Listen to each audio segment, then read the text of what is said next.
Hey guys, today we are covering the sway and the slide in the golf swing. So on your backswing, if you're a right-handed golfer, we call it a sway, where you sway off the ball and you go this way, and then on your downswing, you slide towards the target. So what we want is we want a good rotation of the hips.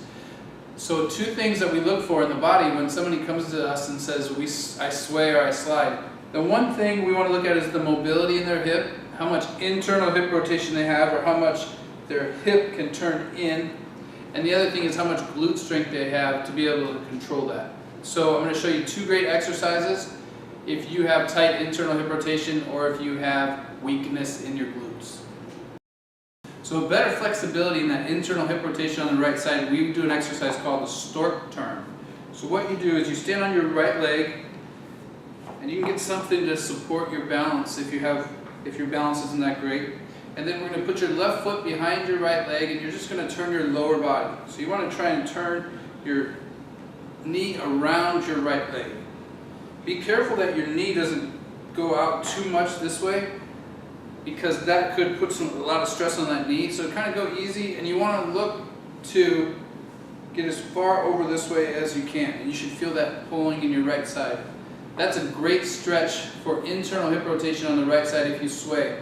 If you slide, you can do that same thing on the other side. So you're just going to do that same turn, just like this. If you have problems with the sway and the slide, then you want to do both sides of that. So that's a great stretch for your internal hip rotation. To work that glute side, or the glutes in that side if you're swaying off the ball, a great exercise is to get into a lunge position, just like this, with your right leg as the forward leg. And all you're going to do is take some type of resistance or tubing, and you're going to turn this way. So you really got to fight to support that turn.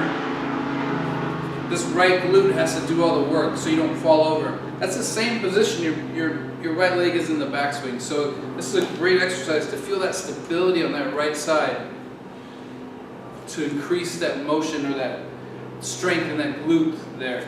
If you feel like you're falling over and things like that, that's great, because that's what you're probably doing in your golf swing. So the more you can work that, the stronger it's going to get.